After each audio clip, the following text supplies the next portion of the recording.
I, 27M, have been in a relationship with my GF for 2 years. I'll call her Emma to protect her privacy. I met her at my friend's birthday and instantly got attracted to her. She was incredibly beautiful, but it was her boldness and smartness that got me attracted to her. She had a very interesting personality, and it still amazes me how she was the one who made the move and proposed to me. Our relationship was just like everybody else's, with the same bittersweet moments, and we had fun together. Apart from her fun nature, what intrigued me about her was that she was a strong woman. I mean, she grew up in a very harsh and abusive household. Her parents were almost non-existent. Her father was an addict and even used to hit her and her siblings when drunk. Her mother was too busy and tired with her work to check on her children. Since Emma was the eldest one, she became the motherly figure for her younger siblings. She grew up before her age. When she was in her early teens, she ran away with her younger siblings to a church shelter house where she completed her school in a community school. She later joined an NGO as a social worker for children's welfare and was still working there when I met her. I was awestruck by her life. The time we had together was good until she started shutting herself off from me. I mean, it wasn't sudden, she had always been flaky, but after a while, she became very unpredictable. She didn't respond to my text for 2 straight days, and then I had to show up at her place to see what was wrong. She gave some lame excuse and got away with it. When this happened a few times, I confronted her. She has to tell me what's wrong or else our relationship is not moving anywhere. That's when she told me her whole story about her severe anxiety and depression issues. She said she has been suffering from acute depression ever since she was a teen, and with time it was getting severe. I felt so bad for her and urged her to shift to my place. I never sensed that she was going through such a trauma. I thought she was putting up a brave face. I still remember how she got extreme panic attacks in the middle of the night after moving to my place. I had spent nights calming her down and helping her come out of it. I did everything I could to keep her happy and calm. Her panic attack stopped, but she still suffered from depression. I asked her to see a therapist. She was reluctant. She said she had seen one a few years back, but it didn't work and it cost her a lot. I looked up for a trusted therapist and stumbled upon my roommate's profile. He was a certified therapist. I called him up, asking for help. I explained Emma's situation and offered to provide Emma with the latest slot. She was hesitant to go, saying that it would be expensive and a burden on me, but I asked her to focus on her healing at the moment and not think about money. Her therapy started, but I could not see any progress even after 3 months. I asked my therapist friend, let's call him Alex, about it, and he said mental healing takes time. He asked me to be patient with her, and I was. But with time, our dynamics started changing. She stopped discussing her problems with me. I mean, she reached out to Alex for everything. Everything means literally everything. Even if it was our relationship, instead of talking this out with me, she discussed that with Alex. I mean, I understand he was her therapist, but anything that involved me should be discussed with me so that we could solve it together. I was still putting up all this initially, but when they started meeting each other off therapy sessions and became friends, my insecurity crept in. I kind of felt like a third person in my own relationship. It was not always when they asked me to join them, but once I showed up with them for dinner, they both were so immersed in each other as if I was invisible. I was frustrated, but she looked happy and I thought maybe I was overreacting to it all and she was just trying to heal herself. Once I woke up in the middle of the night to find Emma crying and talking to someone in the living room. I immediately understood it was Alex. I felt so bad, as if my presence was not worthy of her. I was beside her, yet she chose to call Alex in the middle of the night to share her thoughts.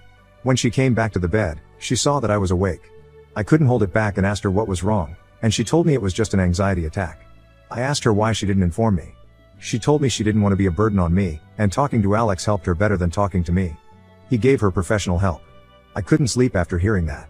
I could hold back my insecurity because she looked so relaxed and happier with him, but she stayed silent around me. The next day, I told her I felt like non-existent in her life because she didn't share anything with me. I also confronted her that meeting Alex after therapy was not ethical. I tried to be subtle in my approach so as not to trigger her. I said Alex was my friend and was kind to lend his time at odd hours, but we shouldn't exploit it. She got defensive at this and asked me whether I wanted her to heal or not. She called me a control freak and said I doubted her unnecessarily. After a few minutes, she started hyperventilating and I got scared.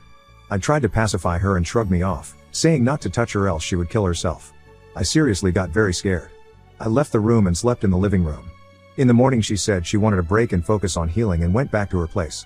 I slept numerous nights with constant fear in my heart that if I ever said anything like that to her again, she would do something horrible, so I decided to keep my thoughts to myself and not overthink the whole situation. I gave her the time she needed to heal. It was more than a month since she had moved out, and I went to Alex to ask him about her progress. When I reached there, I saw him driving off from his clinic with Emma.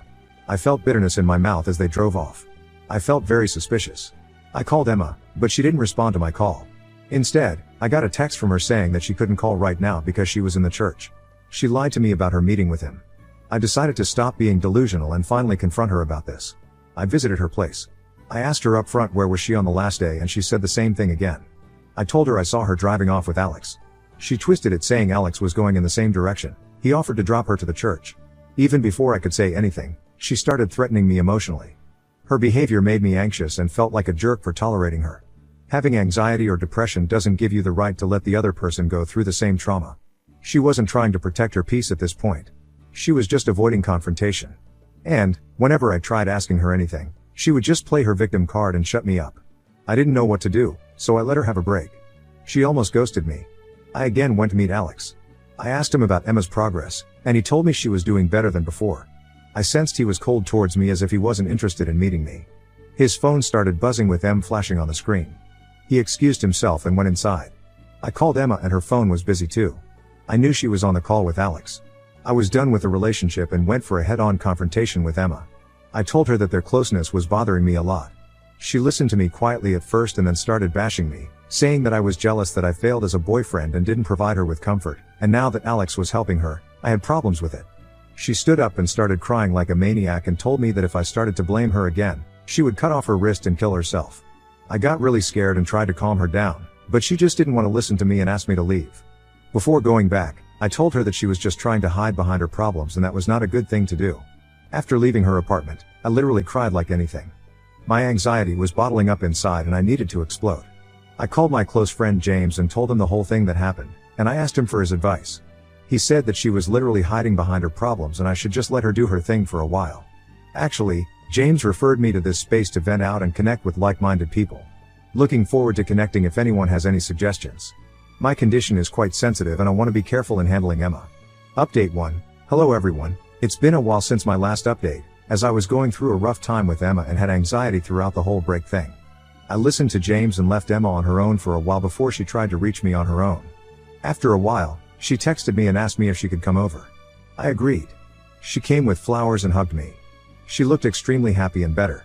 We talked, and she told me about everything that happened on these days and apologized to me for her behavior. I asked her if she was still seeing Alex, and she said that her sessions got shorter, and now it's 1 day a week, and that she was on medications. I was happy to hear that she was in her healing era. It felt great after a long time. She was soundly asleep, and her phone was continuously buzzing around 2 in the night. It raised my curiosity, and I checked her phone and tried to unlock it, but she had changed her password. I left it as it was and went to sleep. The next morning I dropped her off at her NGO, and I left for the office. During the day, I asked her if she wanted me to pick her up from work. She said she was super busy with work and she would come home a little late or she might stay at her place. I went back to my place, and after a while, I tried calling her, but she didn't respond and didn't even respond to any of my texts. I waited till midnight and still received no response, so I slept. My messages were still unread until the morning. It scared me to think if she was fine. On the way to my office, I went to her place to see if everything was alright, but the apartment was locked. I called her, and she didn't respond, so I called her friend, Sophie, to see if she was with her, but she told me she wasn't, and she left the office quite early yesterday. I freaked out. I didn't know what to do or whom to ask, so I headed to work. I was tired of her flakiness, showering love one moment and then ignoring me in another. I was so drained, and I just wanted to talk to her and ask her what she really wanted from me, and from this relationship, but her past reactions had left me traumatized. Neither I was able to leave the relationship nor I was able to fix it. After several hours, she finally called me, and through her voice, she looked pretty fine. I asked her, where was she? She told me that she was busy with the new NGO's project for child education, and she stayed with her friend Sophie the whole night. That's why she couldn't call me back. I stayed silent, and my heart was pounding pretty badly at her lies. I knew there was something going on, and instead of acting like a fool, it was my time to act. I told her that I wanted to meet her, so either she should come over or I'll come. She told me that she was really tired and asked me to come over. After finishing off the work, I went to her place. She looked really exhausted and hugged me tightly. While hugging her, I saw a red mark on her neck, which looked like a hickey, and I asked her where she got that. She told me that she burned herself from the straightener last night. She thought I would believe her, but I didn't because it was nothing like a burn but something else. The entire time we had dinner, she was continuously texting someone. I asked her to keep her phone down at least when we were eating. She told me that it was just a friend and put her phone away. She was on medication and got into a deep sleep.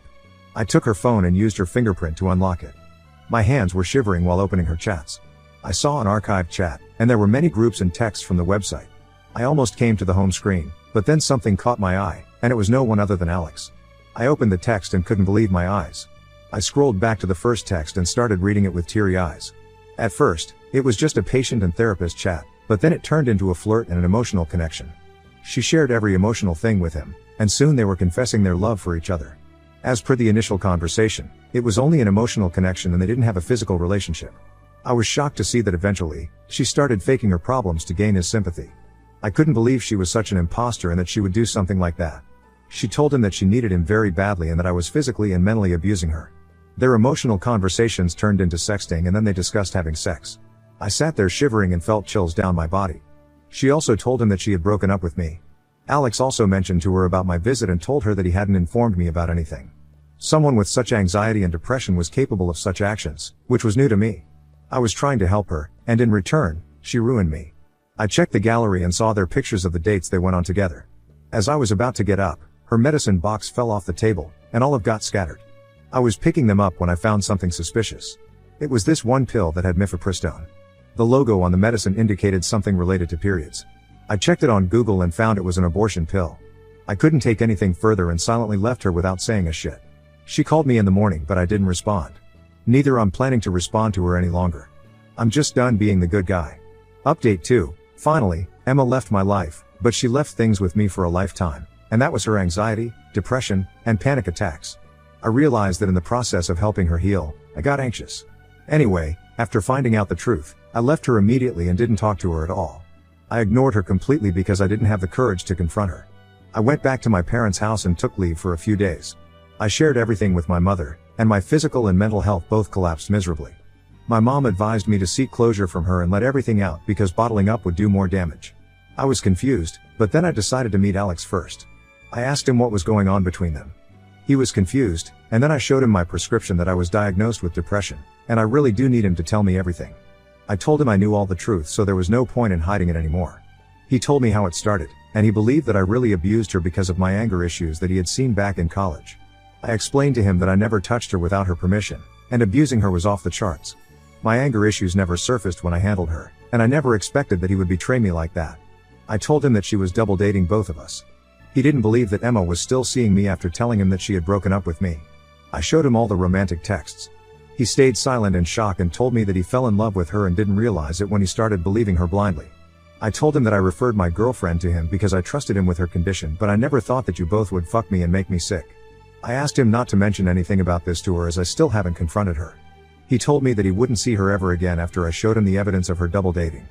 He also told me that she didn't need serious help because whatever she was doing was totally sickening, and you couldn't comprehend whether she was seriously ill or doing it for attention. Her manic episodes were so scary that no one could ever doubt that she was faking it. But I think Alex was right. I think she told me the whole story for attention and did the same with him too. She was even reluctant to seek therapy, and when I urged her to see one, she trapped him too. After I was done talking to Alex, I headed to Emma's place. As soon as she saw me, she hugged me and cried profusely.